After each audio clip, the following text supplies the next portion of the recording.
All right, this is Bobby Ryan on behalf of YankeeChronicles.com. We have a very special guest with us today, whose name is Marjorie Adams, who is the great-granddaughter of the legendary Doc Adams, who is, what most people might not know, is the founder of baseball, which we know today as baseball.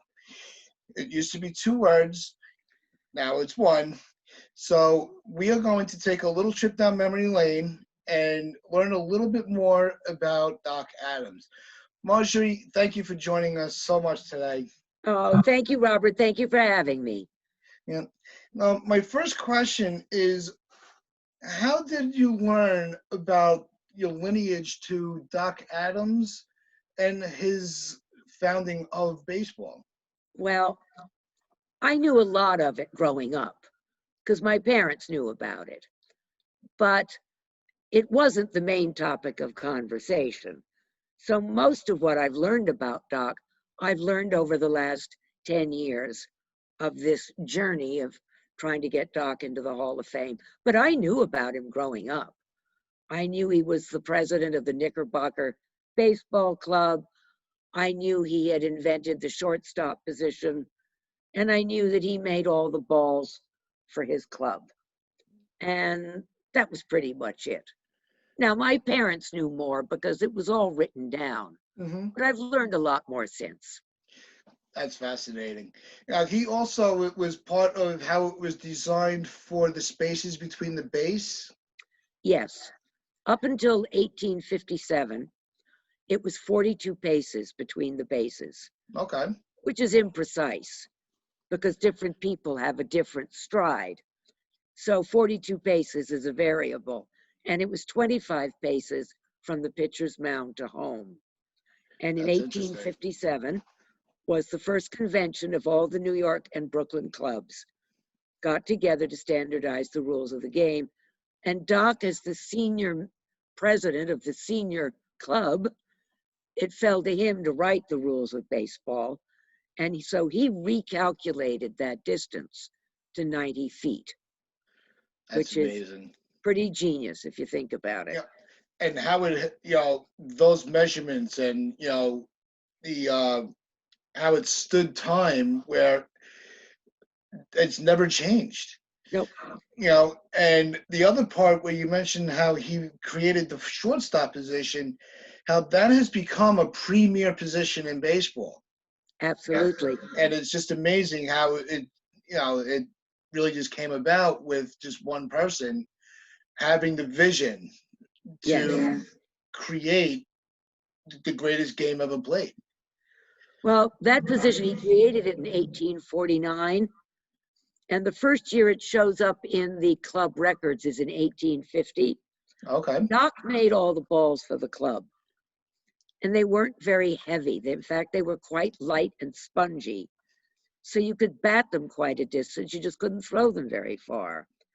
So he brought in someone from the outfield closer in to act as a relay position between the outfield and the infield. Now, Amazing. the shortstop stands closer today than Hmm. Doc did because the equipment has changed.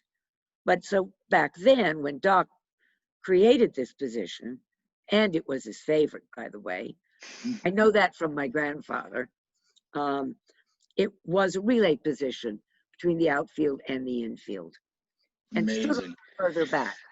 So you brought up hearing things from your grandfather and are there any stories you can tell about him that people would be fascinated by? Not too much. It's interesting because Doc never talked about it.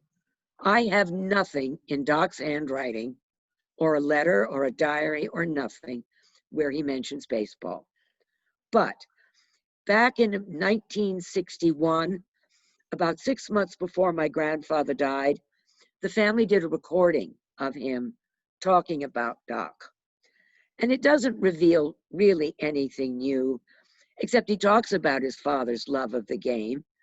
And he talks about how well into the 1870s, Doc was playing baseball with my grandfather and his older brother out in the backyard. and he impressed all the boys with his batting. Apparently, he was still a pretty good batter in his mid 60s. So he did love the game.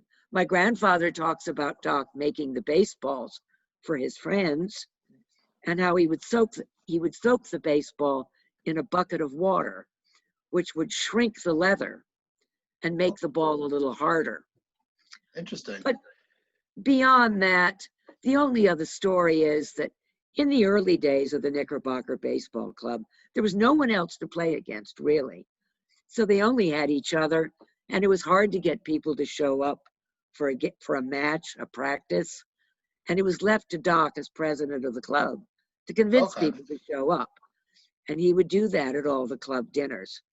And making all the equipment for the club.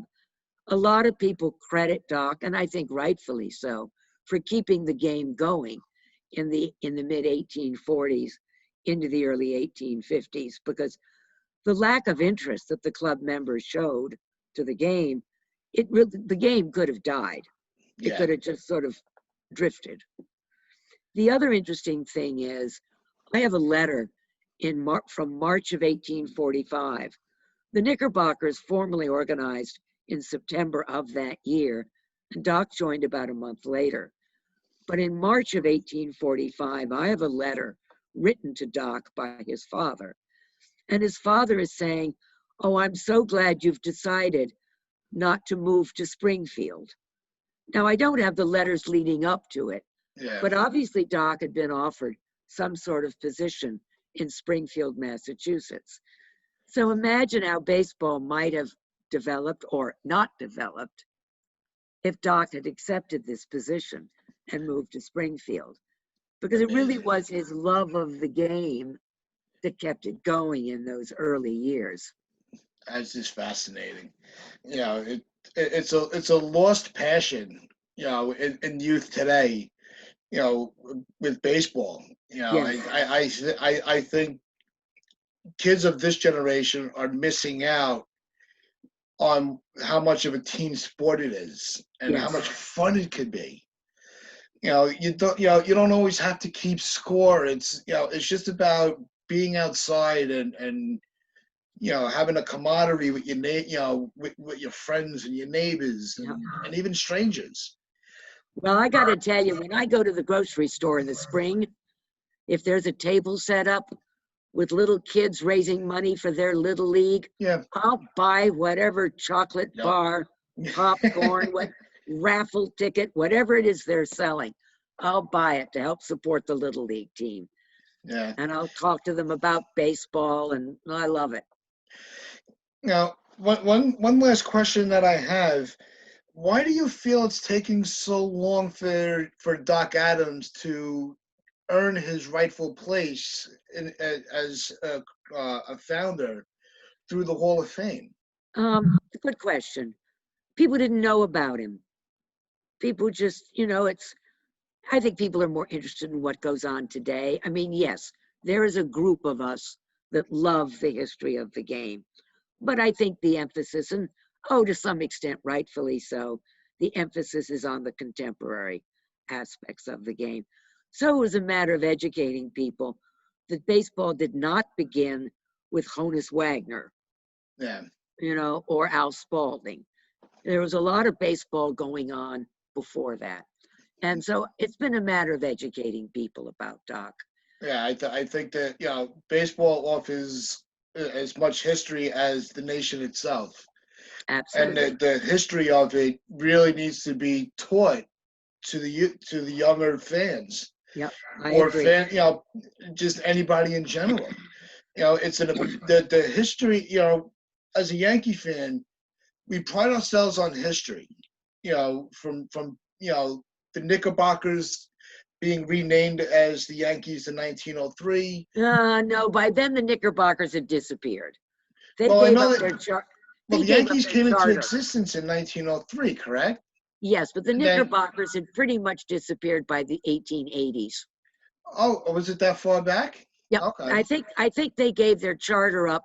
I want to say 1888. I mean, don't hold me to it, but I think that's the date. Okay.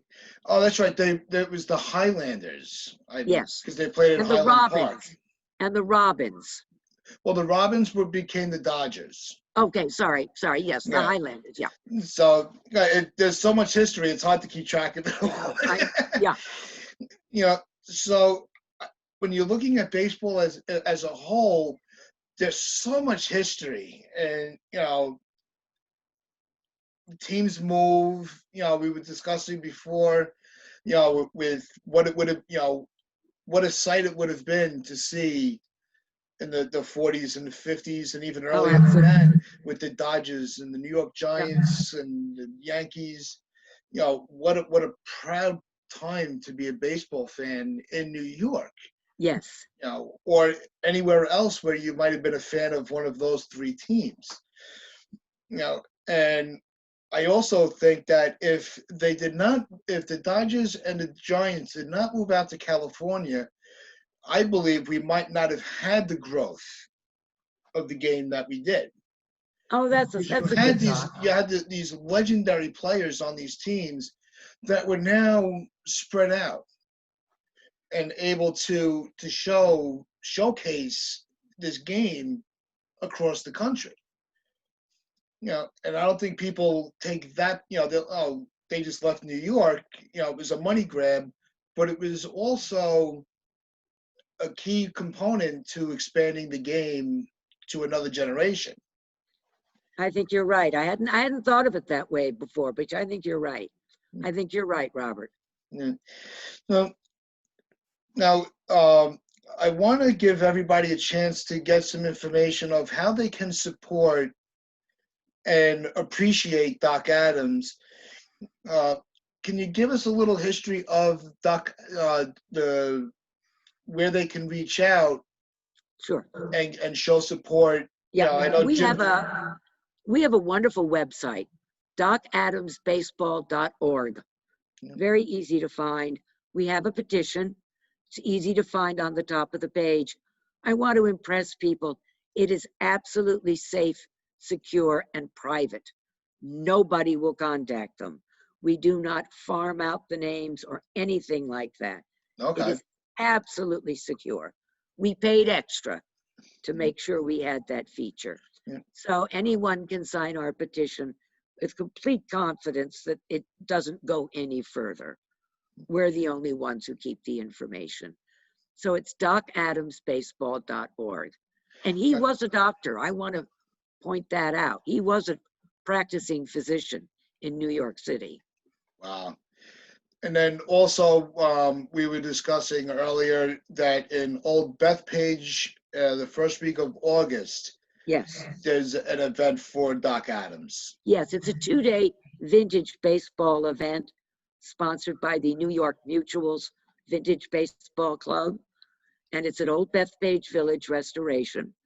It's the Doc Adams Vintage Baseball Festival. It's 2 days, first weekend in August. And vintage baseball clubs come from all over. And they have 3 fields, and it's absolutely beautiful. Bring a chair, bring a blanket. There are no bleachers. This is baseball as it was played in the 1850s. And it's a lot of fun. I will definitely be attending the next one that they have in I hope 2021. So. And I hope so. It's something any fan that loves the game, and I hope that more people more people than not love the game the way that we do. Well, what's interesting, and I think your members might be interested in knowing, there are vintage baseball clubs all over this country. They're everywhere. There are over 200 of them throughout the country. Now, admittedly, some clubs are more concerned with the rules than others. I've been to some games where they didn't have any interest in the 19th century rules, but most clubs are quite strict about it, about adhering to the mid-19th century rules. So there's vintage baseball all over this country. You just do Google searches and you'll find it. Oh, amazing. Yeah. Well, listen, Marjorie, I want to thank you again for your time with us today. Well, thank you, Robert. YankeeChronicles.com. We will be putting the link for the Doc Adams website on the video, so you guys can help show support for the founder of the greatest game that's ever been played. So we get Marjorie, thank you again. Thank you, Robert. I appreciate And this. thank you on behalf of everybody at YankeeChronicles.com. Thanks. All right, everybody, check out the link for Doc Adams.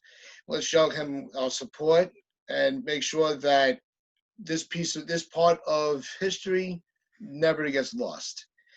So, on behalf of everybody from YankeeChronicles.com, I want to wish everybody a good day, and I'll talk to you soon.